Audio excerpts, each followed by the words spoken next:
again, thank you guys for joining us. I see several of you. It's so great to see your faces. But I am not going to delay because this is really a lot of great information I want you guys to hear. But I would like to tell you that Dr. La Piana is a recipient of the Spastic Paraplegia Foundation grant that our organization provided to her in 2021.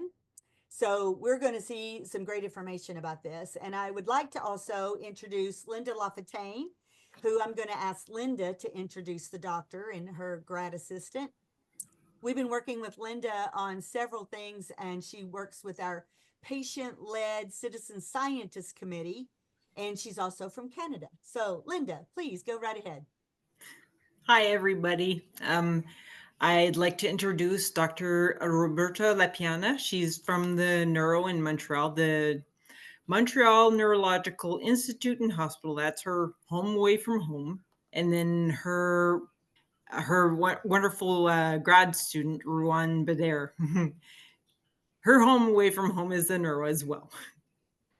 First of all, thank you so much for having us today. It's really an honor for us and a pleasure. And both Ruwan and I are super excited about talking with you, having this conversation. We really see it as a conversation. So we will present something, but we have organized our talk in a way to let to allow a lot of time for questions or comments, and we can go back to our presentation and re-explain things if these were not clear. So please don't hesitate to ask questions or to make comments. You can also type it in the chat, I guess, right? Yes. I think it's activated. Fantastic. Yes, it is. So as you see, we will split the presentation in two parts. I will start with a general introduction of our lab and what we do in the lab. And then Ruwan will take over with a part more focused on the research project on HSPs. So the title of my part of the presentation is the one that you see on the screen. So on the hunt for genetic diseases, white matter abnormalities as diagnostic clues. And I put that figure that is from a very old fairy tale. Probably some of you know that. It's I think it's in English, it's called Little Thumb. And basically, for those who don't know, it's the story of a little kid that is lost in the forest with his siblings, and the only way for him to go back home is really to follow the white pebbles that he left on the path. So I like it because it's exactly what we are doing in our lab. So we follow the white matter abnormalities to find our path to the final diagnosis of patients with rare diseases. Oops. So this is what we hope we will bring to you tonight.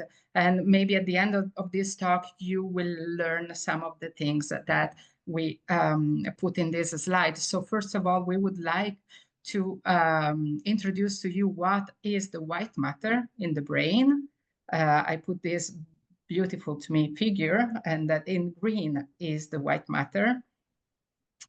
Why it is so important in HSPs and how brain MRI can help. I think many of you are familiar with this machine, and probably the majority of the people attending today has already entered this machine to have a brain MRI or a spinal cord MRI. And ultimately what and how our project, which is led by Ruwan, this is her PhD project, is contributing to all this. This is who we are. This is we are the White Lab. It's called like this because we focus on white matter diseases and how white matter abnormalities in disorders such as HSPs or, for example, cerebellar ataxias can really help the researchers and the clinicians to accelerate the diagnostic process and provide information for follow-up treatments when they are available. This is our goal. You see, we are quite a big group, and I'm super happy of working with all these young people who are super motivated and keep me going. But let's start with the first objective of today's talk. So what is white matter? I would like, if we were on a room, I would like to ask you by raising your hands, how many of you know or have already heard about the white matter? But we are not in okay, good. Fantastic, thank you. I like the participation. In general, the brain, very simply speaking, is often classified into the gray matter and the white matter. The gray matter are the neurons. But what is the white matter? So again, to put it in a very simple way, if we consider that all the nervous system is organized in electrical impulse and is really based on electricity, the copper of an electrical wire is the gray matter, so the neurons with the axons. The white matter is the insulating rubber around them. So you already, even from this simple concept, you can immediately understand that, okay, the wire is super important, but without an insulating rubber around the wire, the electricity does not work. But the white matter has a very important function, which is definitely insulating and allowing the electrical conduction. But it's not just that, because you see, this is basically the electrical wire, the blue one, the neuron and the axon. And this is the white matter insulating the neuron. But all these, even this guy here, this other guy here, the astrocytes are all part of the white matter, and they have other extremely important functions, such as protecting the brain, regulating. Imagine we are undergoing a stress, we are undergoing an infection. They are the ones repairing the brain when we have an insult or a trauma. They are those removing toxins, and they are physically supporting the neurons. And they are also providing through the blood vessels, you see the end feet of the astrocyte, that basically is taking the nutrients from the blood vessel and feeding the neurons. So the white matter is really fundamental for everything happening in the brain. And when you have a damage of the white matter, what happens is that you have symptoms that many of you are very familiar with. So weakness, spasticity, sometimes cognitive issues, sensory problems, so tingling, deficit in some sensory stimuli and perception. So this is often due to a white matter involvement.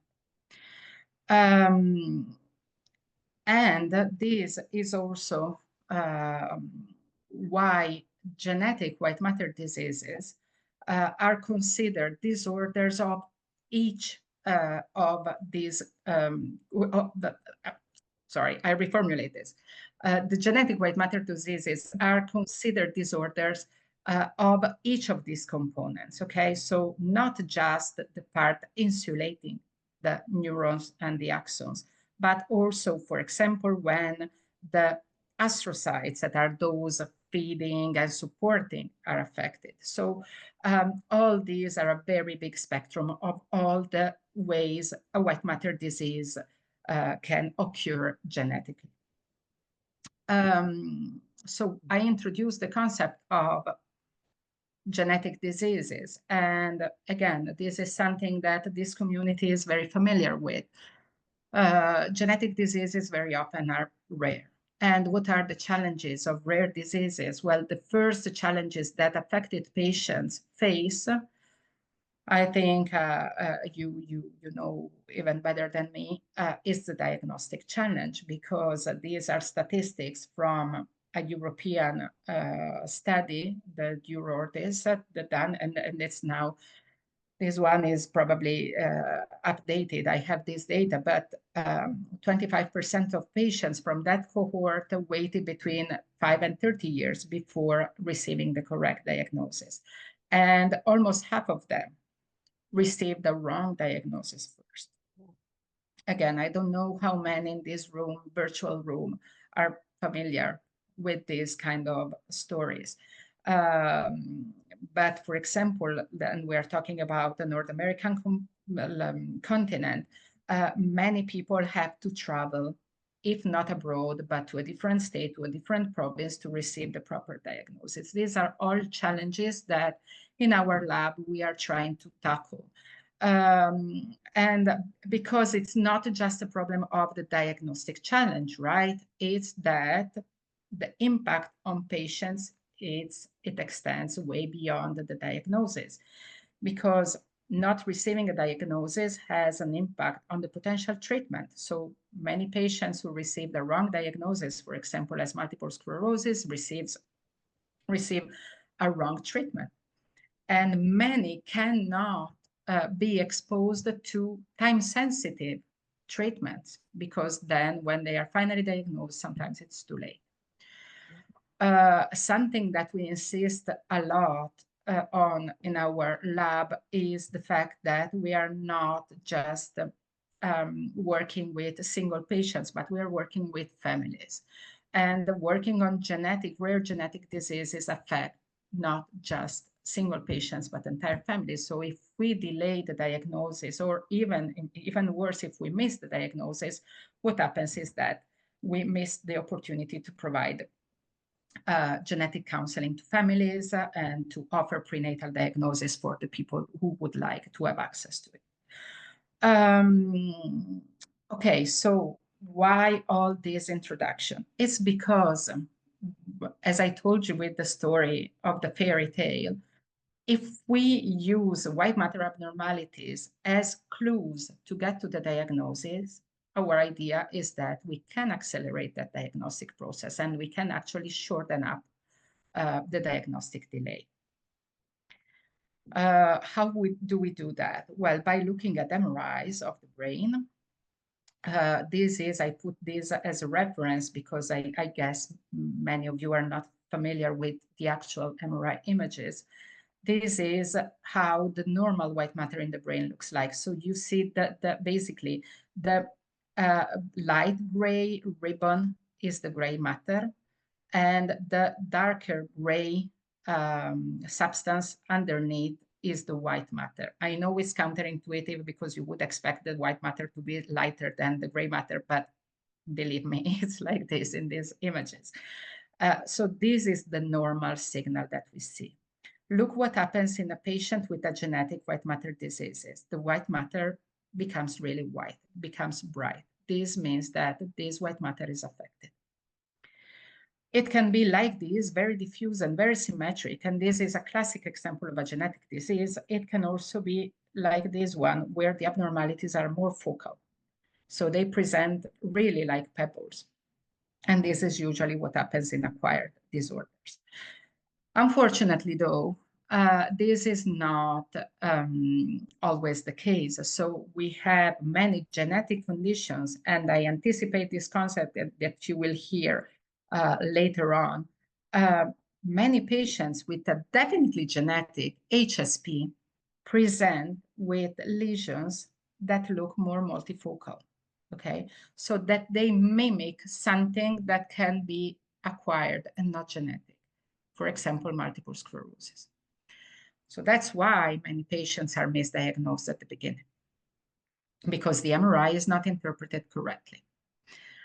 But this is a challenge even for us who are expert in white matter abnormalities. So what did we do?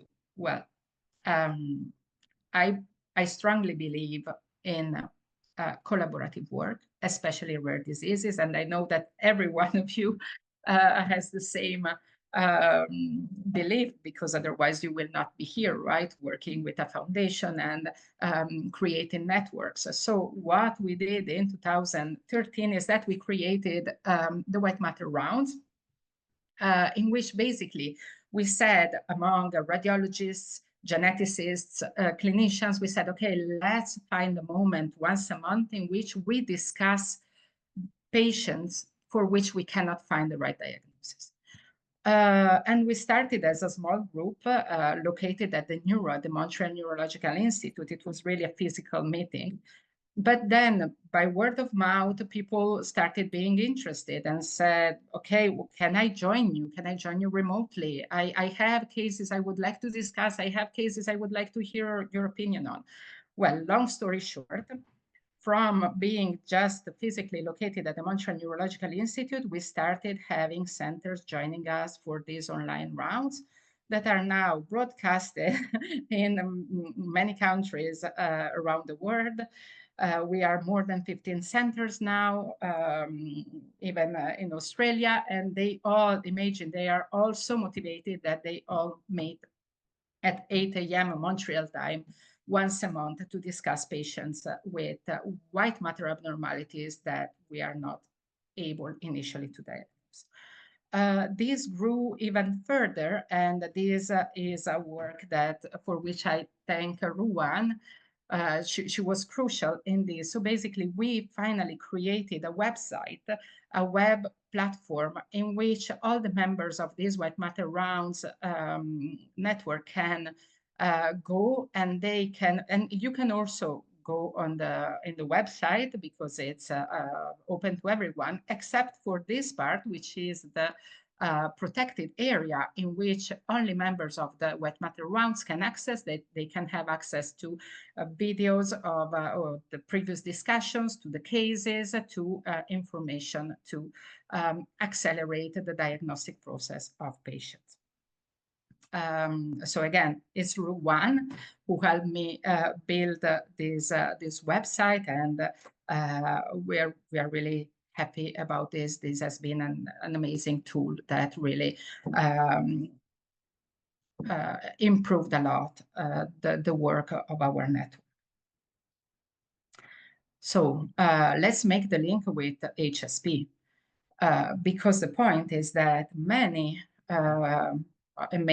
probably some of you have already guessed that, many of the cases of patients that we discussed at these White Matter Rounds are patients with hereditary spastic paraplegias, because they have white matter abnormalities that are not diagnosed correctly, at least at the beginning.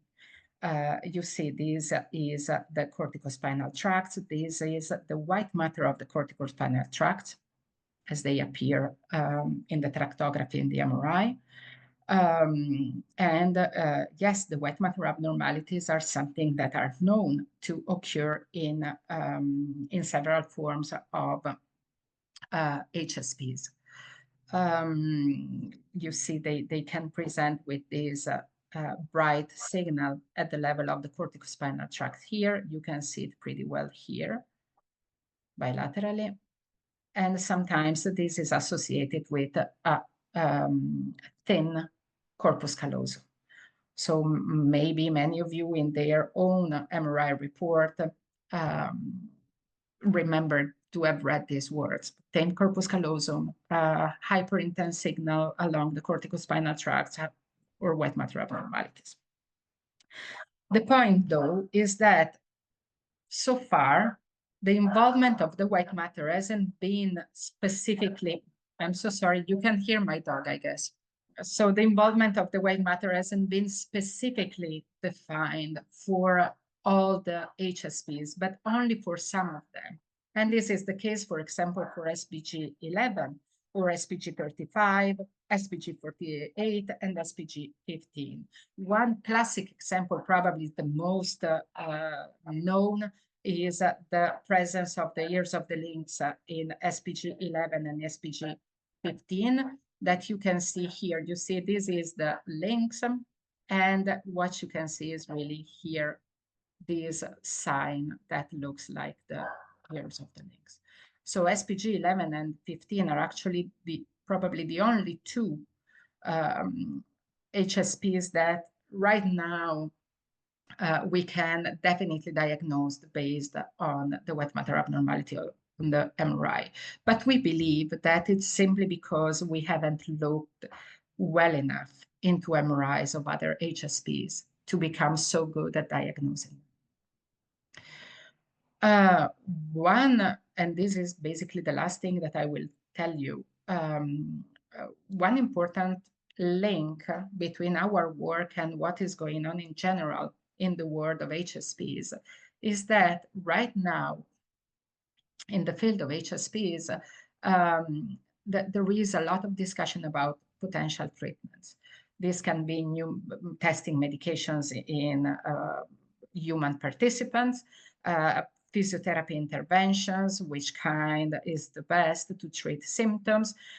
Other treatments are actually currently investigated with animal models, but all these rely clearly on us being able to diagnose quickly patients. So the quicker we can diagnose patients, the sooner we can treat them.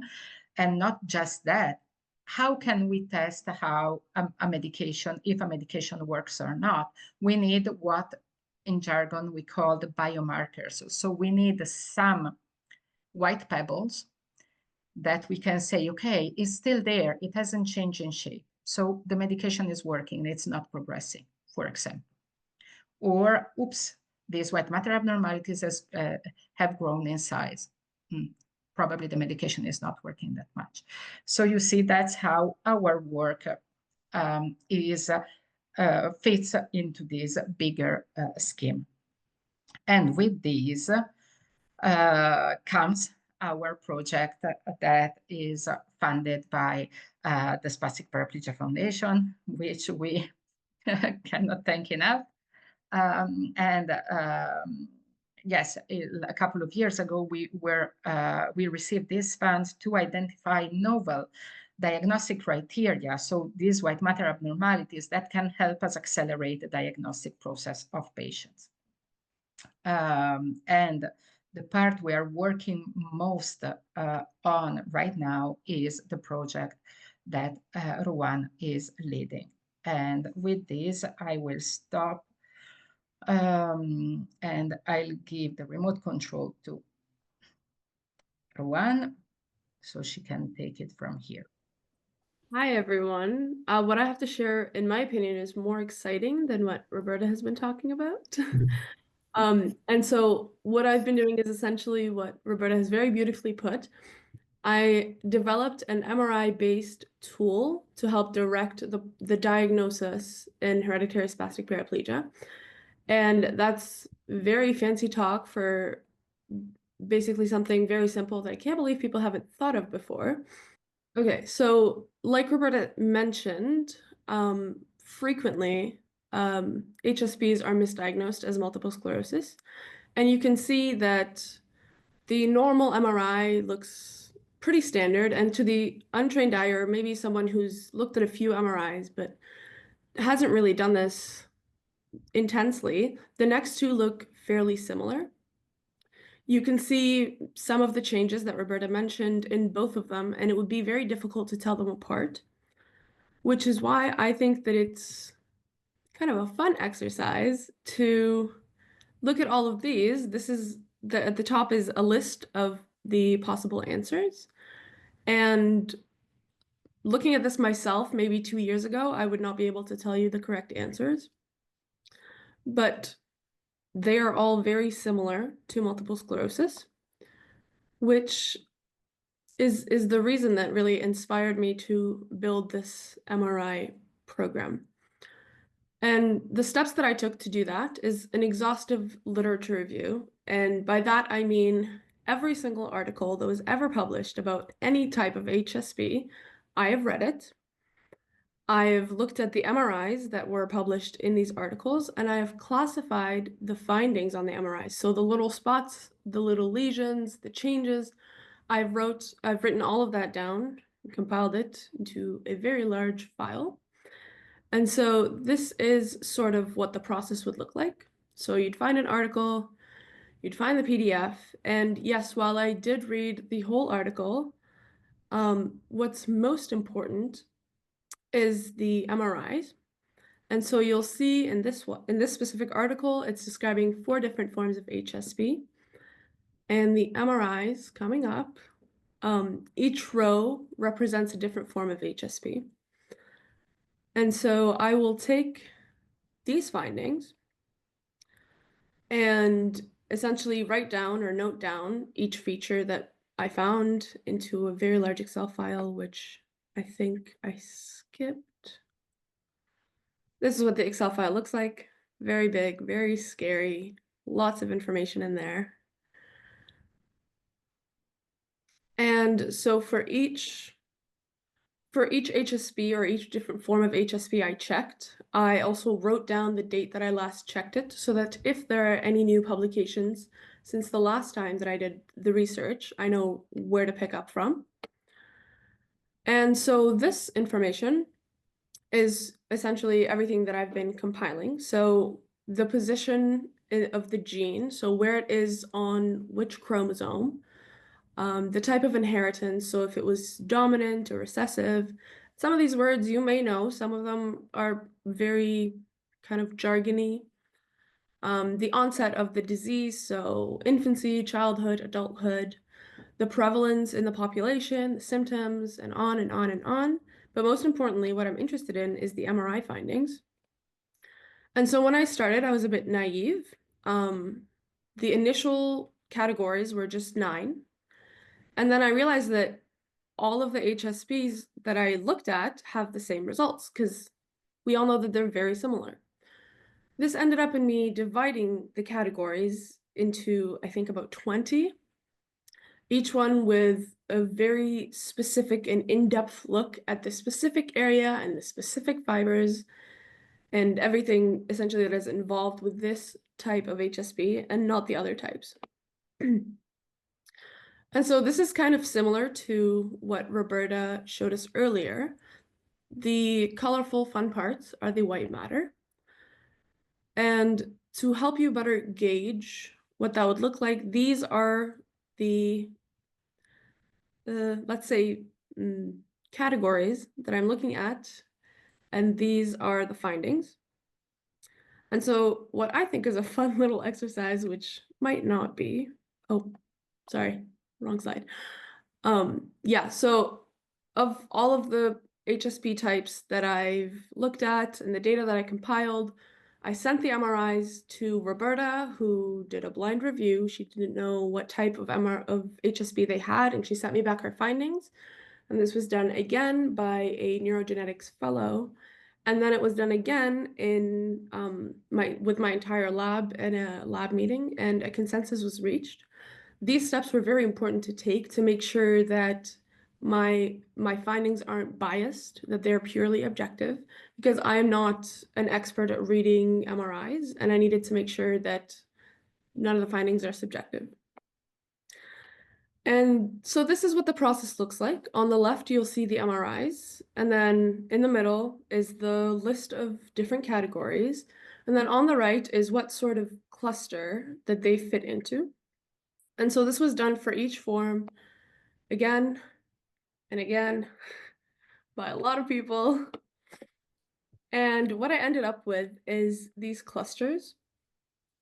And so these clusters were, while they were helpful and overall an adequate solution or resolution of my research, they don't, this would not significantly accelerate the diagnostic process.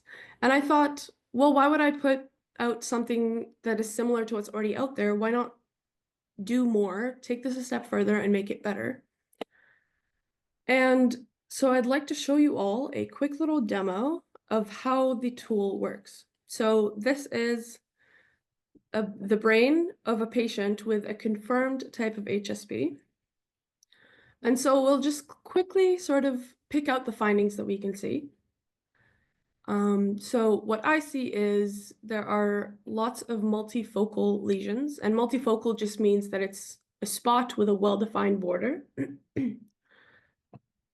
And there is also a diffuse signal abnormality.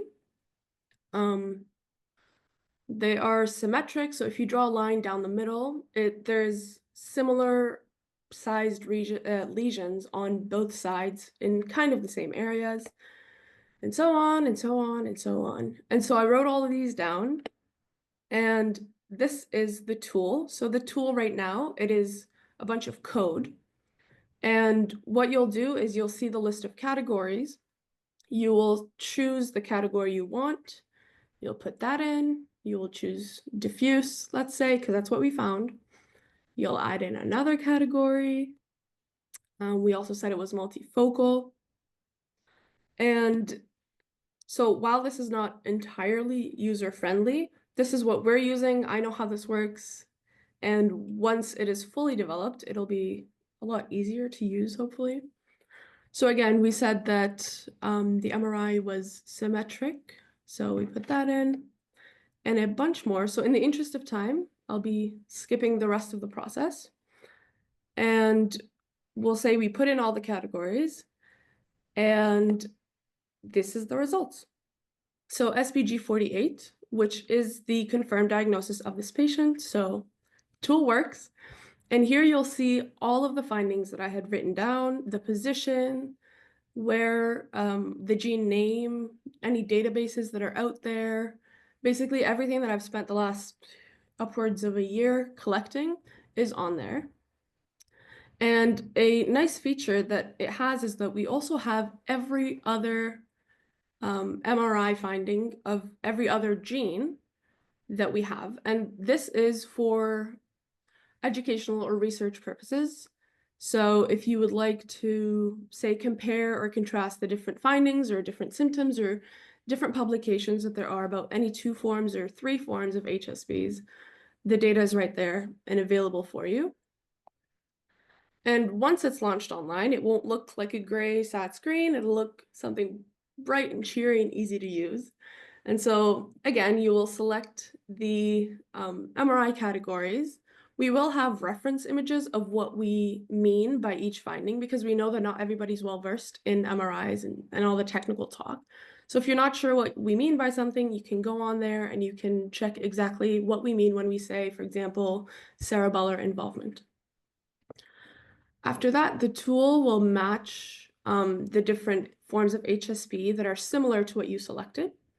And all you have to do is click on one and it'll give you more information. So say SPG 11. Once you've clicked on it, all of that information that I've been collecting will be available.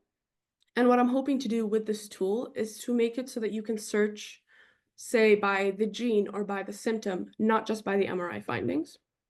But that's still in a while. And so this is the overall workflow. Hopefully we get there. I'm very optimistic about getting there very soon.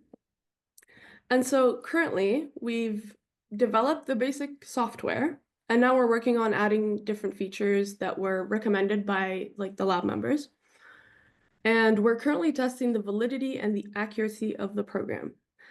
And what that means is, sure, we got SPG 48 for the one example we checked.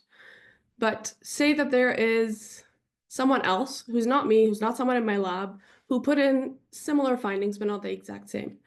We need to make sure that every single time someone searches for something that is SPG 48, that the correct result comes up every single time. And that's what looking for validity and accuracy really means. And with the help and collaboration of different open science collaborators, such as the CBIG, which is the Canadian Repository and Biobank, and the UK Biobank, we've been able to check and test the tool with the MRIs that they gave to us. But this is sort of one of the reasons that we are presenting this project to the SPF community. It's really to inform you of where we're at now, to inform you about the fact that we're at the stage of collecting the MRIs for the HSPs, and that hopefully this can lead to some serious sort of shaping or reformatting to the current system we have right now for diagnosing patients. And the future steps for this project is obviously to continue validating until we've done enough to make sure that it's actually accurate. And finally, to launch this as a tool that you can use online, like an app or a website, so that it's not just people like, it's not just researchers or doctors who can use this, but it's everyone. A big part of my project is focusing on patients and patient communication and open science, making sure that you understand what I understand just as much, even though you didn't do the work or you haven't studied for it. I still want you to know exactly what you need to know. And so any educational material that I found so far will be on this tool, and hopefully a lot of people use it. And with that, we would like to thank all of our supporters and all of the people who've helped us throughout all of this, and specifically the Spastic Paraplegia Foundation. You guys have been instrumental. And if you have any questions or comments, or you just want to chat, our emails are there, our website is there. We are 20 minutes ahead of schedule, so feel free to ask questions. If you'll scroll up, you'll see Neil Garraway has a question. How can we be sure the MRI changes are cause or effect of the process? That's an interesting question.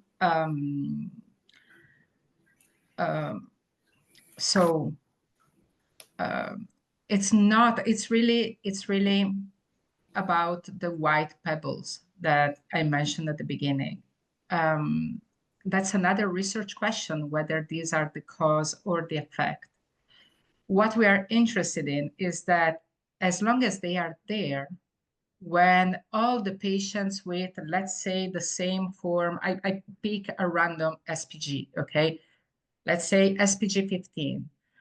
For us, as long as all the patients with SPG 15 present the same white matter abnormalities, those white matter abnormalities for us represent a magic tool to orient and accelerate the diagnosis. Yeah. Then, how we know whether they are the cause of the problem or not? Very often it depends on the location. So if the white matter abnormalities are along the white matter tracts that can cause a spastic paraplegia, then they are contributing to the clinical picture.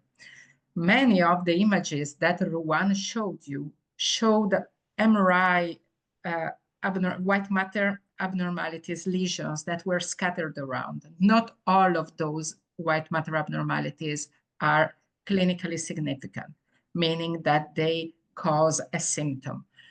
But for the purpose of our study, this does not matter that much because, again, we are looking for diagnostic clues. Let me know if I answered your question. Yeah. Okay, so there's another question then. From Marcia, do you need contrast or will it work without contrast work? Generally speaking, we don't need the contrast injection. Usually the contrast injection is needed only in the initial workup of patients when, for example, the differential diagnosis with multiple sclerosis is still going on.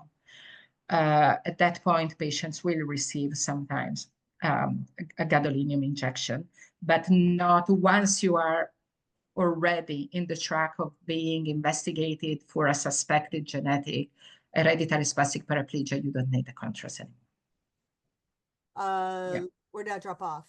So So we were, once a final diagnosis of HSP is obtained, how often is this a wrong diagnosis? No, for us, the final diagnosis is the genetic mutation. So if a genetic mutation is detected, identified in you, in your DNA, and it fits with the clinical symptoms, and it fits with the radiological, so with the brain MRI findings, then the diagnosis is definite. There are some exceptional cases, rare cases in which we are not sure about the genetic error that you're carrying, but it's not a wrong diagnosis. If you have the genetic error causing that specific HSP, the diagnosis is fine. Okay, then. Okay, we have Shannon. Yes. if you don't mind, go ahead. You've got a question you need to unmute. We'll let you jump right in right there. Sorry, I lost No worries. connection. Okay, real quick. So my son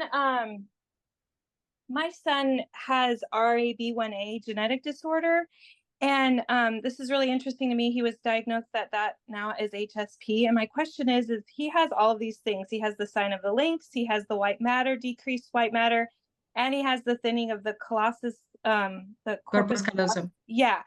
But RAB1A genetic disorder is very rare, meaning there's only like a handful of them. And I kind of jumped on a little late, so I'm not quite sure, but are you doing like a study or something? There are things that we can join to give this information about the different HSPs or the different MRIs, because he's had 2 MRIs and it shows the same thing. And then just, he's got the sign of the lynx, and then he's got, all these things that you've talked about, my son has, but he doesn't have an SPG number because it's so new. And he, anyway, so I was just curious about that. So maybe we can address this question right away, because there are similar questions in the chat, I see. So for that, the purpose of our talk, of course, is to present to you, to inform you about what we are doing. But then definitely you can connect with Linda, I guess, correct me if I'm wrong, because the right way to do this would be that you consent to share your MRIs with the biobank, the CBigger, so the biobank at the Montreal Neurological Institute. So they will make sure to import the MRI of your son or of any other patient here in the talk through a proper consent process, because we really want to make sure that everything is done the right way.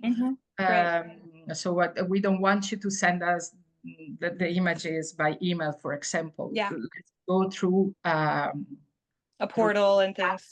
Absolutely. Linda, correct me if I'm wrong, can provide you with all the information about that. And we are happy to facilitate everything in this sense. But do you take people those who don't have like an HSP, like, I guess because it's so new, there's no HSP number yet. That's what my understanding is like, because it's such a new gene, new finding. Yeah, absolutely. We accept, absolutely. You can consent and you can contribute to your MRI, even though you don't have a final diagnosis, a final genetic diagnosis yet. Oh, I mean, we have a genetic diagnosis, but so it's the RAB1A. It's just a new genetic disorder, brand new. Yes, it's fine. We get it. And yes, absolutely. We take those two. They will not be used, of course, to validate the online tool that Ruwan is validating, but this will be a next step of our study, because we didn't have the time to go through the entire study that the Spastic Paraplegia Foundation is funding us. But Ruwan's tool is the first step. The second one, and we want really to have a very good tool that can pick up the known forms of HSP. Okay. The second step would be to get all the forms which are either new or not diagnosed. I see another person in the chat saying, I don't have an HSP number. I don't have a genetic mutation yet. What should I do? We are taking all those MRIs as well. We are interested. We are not taking them. We are interested in those MRIs as well, because these will help us identifying new diagnostic criteria. So let's say we are working, because there are new HSPs that are discovered every day, right? So, and we want not to wait 10 years before finding the radiological diagnostic criteria for those forms. So the next step of the study would be to go to the forms that are not clearly defined yet, and see whether by looking at the MRIs of these patients, we can accelerate their diagnosis. Okay, I got you. So you're first doing the ones that are known, the HSPs that are known, and then these HSPs that are new, like my son's was last year. That's how new it was. Years, so that meaning they made the connection with HSP with this genetic disorder. So So those new ones you're going to be adding in as time goes on, or however you do that. So, okay, that's great. Thank you so much. No, thank you. Yes, that was a lot of information that you guys covered. So thank you very much, Shannon, for joining us and bringing that out.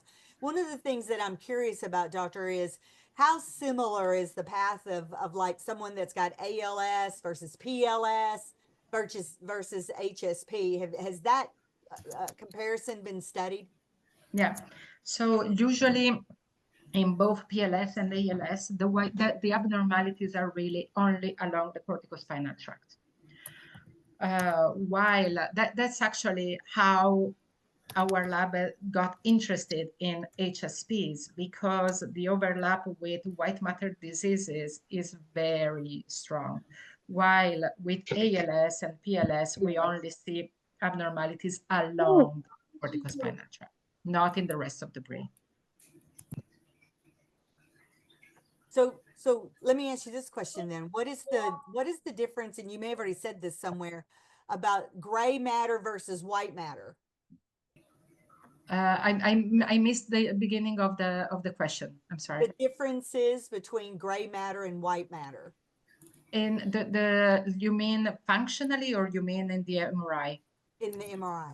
Oh, in the MRI, you see it. Yeah. Basically, when you have there are gray matter structures. So the cortex is the gray matter. For example, in ALS, you see the abnormality starting in the cortex. Neil says, what about the 30% of us without a specific gene? How many are the changes in MS and other white matter diseases? Have you looked at MRIs in the neck also? Yeah, we have other students in the lab working specifically on that.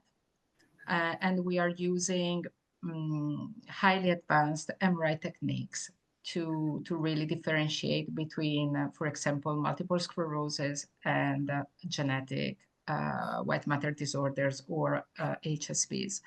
For example, we use the 7 Tesla MRI, which I don't know if you ever heard about. But for example, in Canada, there are only 2 centers that have it. And we are lucky to be one of those 2. So, and basically the 7 Tesla MRI allows us a definition and a resolution of white matter abnormalities, which is incredible. We love it. So that's what we are doing. It's really at a research level. And what was that MRI called? Say that again, please. It's a 7, basically the MRI that the majority of the patients probably have undergone has a magnetic strength of 1.5. It's the unit measure.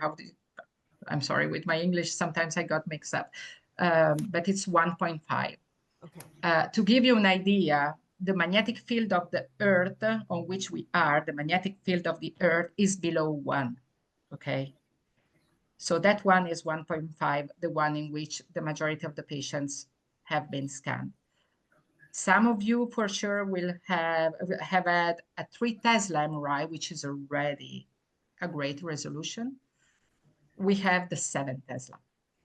So the magnetic strength, the magnetic power of the machine is 7 times, almost 7 times higher than what regularly is done clinically. I just want to add, because I think this part of the question wasn't answered, but for Neil, if you remember in my slides, I had a sort of a row of HSPs with 1 multiple sclerosis in there.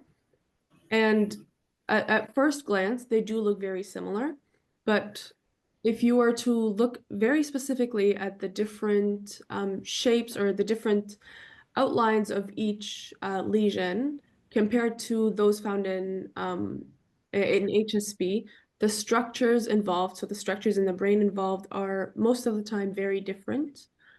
The fibers themselves that are involved are very different. So with a trained eye, you would be able to tell the difference of changes in MS versus HSP. And I just want to point out that, yes, I have looked at a bunch of neck or cervical MRIs or neck MRIs.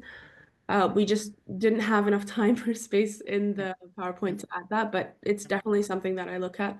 A lot of HSPs are present only in the spinal cord. So definitely. Both Ruwan and I are really dedicated to open science. So, meaning that everything we do in the lab, we try to make it accessible to everyone. Ruwan has explained very well that what we are doing is not just for the sake of accelerating the diagnosis for clinicians, but we want to make everything that we make available for patients, because we know what's how difficult it is to access reliable information when you are a patient affected by a genetic disease, when you are a caregiver and you have to wrap your head around a name of a disease you never heard about. So if you want to collaborate with us, I think it's important for you to know that this is our mission.